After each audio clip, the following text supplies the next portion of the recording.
ఉమ్మడి ఆదిలాబాద్ జిల్లాలోని కుంటాల పెంచికల్పేటలో భూభారతి చట్టం అవగాహన సదస్సులు ఏర్పాటు చేశారు. ఈ సదస్సుకు మంత్రి పొంగులేటి శ్రీనివాసరెడ్డి, జిల్లా ఇన్ఛార్జ్ మంత్రి సీతక్క పాల్గొన్నారు. ఈ సందర్భంగా రెవెన్యూ మంత్రి పొంగులేటి మాట్లాడుతూ రైతుల భూ సమస్యలు పరిష్కరించడానికే భూభారతి చట్టం తీసుకువచ్చినట్లు తెలిపారు. ఆదివాసీల సంస్కృతి సాంప్రదాయాలను కాపాడుకోవడానికి ఎవరితోనైనా పోరాటాలు చేయడానికి సిద్ధమని మంత్రి సీతక్క అన్నారు. మరోపక్క మంత్రుల పర్యటనకు బీఆర్ఎస్ నేతలు అడ్డుకునే ప్రయత్నం చేశారు. ఎన్నికల సమయంలో ఇచ్చిన హామీలను నెరవేర్చాలని డిమాండ్ చేశారు. నిర్మల్ జిల్లాను గంజాయి రహిత జిల్లాగా తీర్చిదిద్దుతామని జిల్లా ఎస్పీ జానకి షర్మిల తెలిపారు. ఆపరేషన్ సింధూర్కు మద్దతుగా ఉమ్మడి జిల్లా వ్యాప్తంగా బీజేపీ నేతలు తిరంగా ర్యాలీ చేపట్టారు. వీటికి సంబంధించిన మరింత సమాచారాన్ని మా ఆదిలాబాద్ ప్రతినిధి శ్రీనివాస్ అందిస్తారు.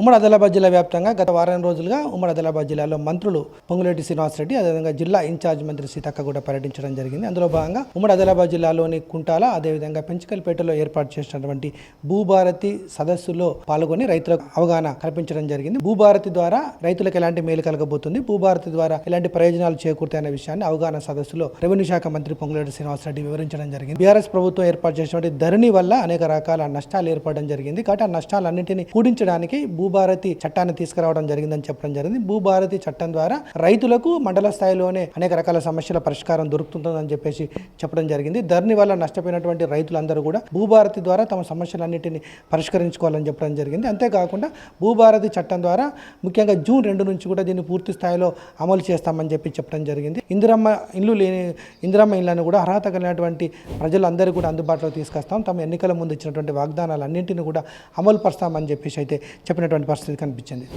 అదేవిధంగా మరో వార్త విషయానికి వచ్చినట్టయితే ఉమ్మడి ఆదిలాబాద్ జిల్లాలో మంత్రుల పర్యటనను మాత్రం బీఆర్ఎస్ నేతలు అక్కడక్కడ అడ్డుకోవడం జరిగింది. అడ్డుకొని నిరసన చేపట్టడం జరిగింది. కుంటాలకు వచ్చినటువంటి మంత్రులు ఎవరైతే ఉన్నారో శ్రీనివాసరెడ్డి, అదేవిధంగా మంత్రి సీతక్కను మాత్రం స్థానికంగా ఉన్నటువంటి బీఆర్ఎస్ నేతలు వాళ్ళ యొక్క మంత్రుల యొక్క కాన్వాయ్ని అడ్డుకొని నిరసన తెలిపే కార్యక్రమం చేపట్టడం జరిగింది. ఈ సందర్భంగా పోలీసులు కాన్వాయ్కి అడ్డుగా ఉన్నటువంటి బీఆర్ఎస్ నేతలను అదుపులోకి తీసుకొని వాళ్ళనైతే అరెస్ట్ చేసినటువంటి పరిస్థితి కనిపించింది. ఈ సందర్భంగా బీఆర్ఎస్ నేతలు కూడా చెప్తా ఉన్నారు, తడిసిన ధాన్యం కొనుగోలు చేయడంలో కూడా రాష్ట్ర ప్రభుత్వం విఫలమైంది. వాటిని కొనుగోలు కేంద్రాలలో జాప్యం జరుగుతుంది, రైతులకు ఇబ్బందులు తలెత్తుతున్నాయి. వారం రోజుల పాటుగా కొనుగోలు కేంద్రాల వద్ద రైతులు ధాన్యాన్ని నిల్వ చేసుకుని ఉండాల్సినటువంటి పరిస్థితి ఏర్పడుతుంది. దానివల్ల అకాల వర్షాలతో అయితే తడిసినటువంటి ధాన్యాన్ని కొనుగోలు చేయకపోవడం వల్ల కూడా రైతులు ఇబ్బందులు పడుతున్నారని చెప్పేసి వాళ్ళు ఆరోపించడం జరిగింది.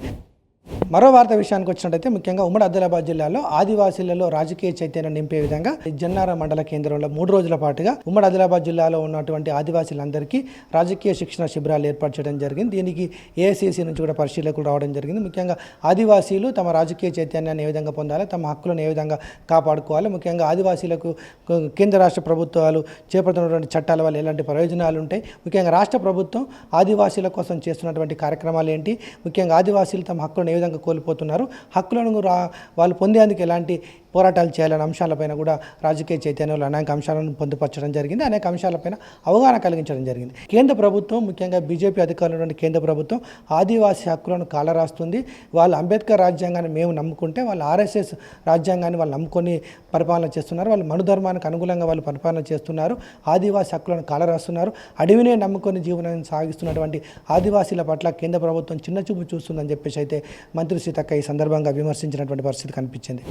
ఉమ్మడి ఆదిలాబాద్ జిల్లా వ్యాప్తంగా ధాన్యం కొనుగోలు కేంద్రాల వద్ద పూర్తి స్థాయిలో కొనుగోలు కేంద్రాలు ఏర్పాటు చేయకపోవడం, అదేవిధంగా ఆ కొనుగోలు కేంద్రాల వద్ద కూడా పూర్తి స్థాయిలో ధాన్యాన్ని కొనుగోలు చేయకపోవడం, అదేవిధంగా రోజుల తరబడి కూడా ధాన్యాన్ని నిల్వ చేసుకున్నటువంటి రైతులు ఇబ్బందులు పడుతున్నటువంటి పరిస్థితి కనిపిస్తుంది. మరోపక్క అకాల వర్షాలతోటి మాత్రం ధాన్యం తడిసి ముద్దవుతున్న నేపథ్యంలో రైతులు తడిసిన ధాన్యాన్ని కూడా కొనుగోలు చేయాలని చెప్పేసి అయితే ప్రభుత్వం పైన డిమాండ్ చేస్తున్నారు. ముఖ్యంగా తరుగు పేరు మీద కూడా ఎక్కువ మోతాదులో కూడా ధాన్యాన్ని తీసివేస్తున్నారు అని చెప్తున్నారు. ఒక క్వింటాలకు 7.5 కిలోల మేరకు తరుగు తీసేస్తున్నారు. దానివల్ల మేము నష్టపోతున్నామని చెప్పేసి కూడా రైతులు వాపోతున్నటువంటి పరిస్థితి కనిపిస్తుంది. ఓ పక్క ధాన్యాన్ని కొనుగోలు చేయకపోవడం, కొనుగోలులో జాప్యం జరగడం, దానికి తోడు తరుగు పేరు మీద ధాన్యాన్ని తీసివేయడం, మరోపక్క అకాల వర్షాలతో తడిసిన ధాన్యంతో రైతులు ఇబ్బంది పడడం కూడా ఉమ్మడి ఆదిలాబాద్ జిల్లాలో చాలా చోట్ల కనిపిస్తుంది. కాబట్టి జిల్లాల కలెక్టర్లు ఎవరైతే ఉన్నారో వెంటనే దీనిపైన సీరియస్గా దృష్టి పెట్టి ధాన్యం కొనుగోలును వేగవంతం చేయాలని చెప్పేసి అయితే రైతులు డిమాండ్ చేస్తూ ఉన్నారు.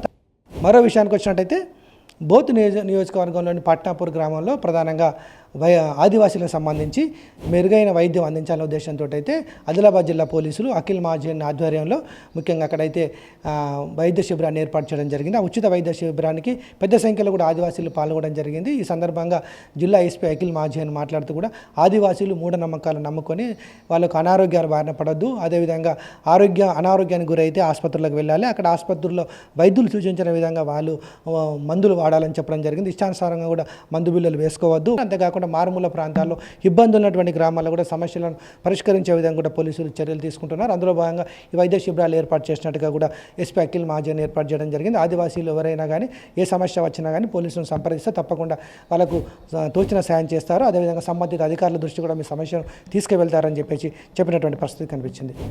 ఉమ్మడి ఆదిలాబాద్ జిల్లాలో మరో రాజకీయపరమైనటువంటి వార్త చూసుకున్నట్టయితే మంచిర్యాల జిల్లా కేంద్రంలో ప్రస్తుత ఎమ్మెల్యే ప్రేమ్ సాగర్ రావు అదేవిధంగా మాజీ ఎమ్మెల్యే దివాకర్ రావు మధ్య మాత్రం మాటల యుద్ధం కొనసాగుతూ ఉంది. ప్రేమ్ సాగర్ రావు పనితీరు పైన మాజీ ఎమ్మెల్యే బీఆర్ఎస్ ఎమ్మెల్యే దివాకర్ రావు కూడా సంచలనటువంటి ఆరోపణలు చేయడం జరిగింది. ముఖ్యంగా ప్రేమ్ సాగర్ రావు గెలిచినప్పటి నుంచి కూడా అనేక రకాలుగా అభివృద్ధి కార్యక్రమాల పేరిట మీద ప్రజల నుండి ఇబ్బందులను గురి చేసే విధంగా డబ్బులు వసూలు చేస్తున్నాడని చెప్పేసి కూడా సంచలన ఆరోపణలు చేసినటువంటి పరిస్థితి కనిపించింది. అంతేకాకుండా గోదావరి నదిపైన ఇటు పెద్దపల్లి మంచిర్యాల జిల్లాలకు అనుసంధానంగా తమ ప్రభుత్వ హయాంలో ఏర్పడినటువంటి ఈ గోదావరి నదిపైన బ్రిడ్జిని ఇప్పుడున్నటువంటి ఎమ్మెల్యే రద్దు చేశాడని చెప్పేసి కూడా ఆరోపణ చేయడం జరిగింది. తాము చేసినటువంటి అభివృద్ధి కార్యక్రమాలని తాను చేసినట్టుగా చెప్పుకునే ప్రయత్నం చేస్తున్నాడని చెప్పేసి కూడా దివాకర్ రావు ప్రేమ్ సాగర్ రావును ఉద్దేశించి అయితే సంచలన ఆరోపణలు చేయడం జరిగింది. దీనికి తిప్పికొడుతూ కూడా ప్రేమ్ సాగర్ రావు ప్రెస్ మీట్లు ఏర్పాటు చేయడం జరిగింది. ఓవరాల్గా మాత్రం రాజకీయ పరంగా ఒకరికొకరు మాత్రం ప్రతి విమర్శలు చేసుకోవడం అయితే ఈ మంచిర్యాల జిల్లాలో మాత్రం రోజుపాటుగా జరుగుతున్నట్టుగా తెలుస్తూ ఉంది.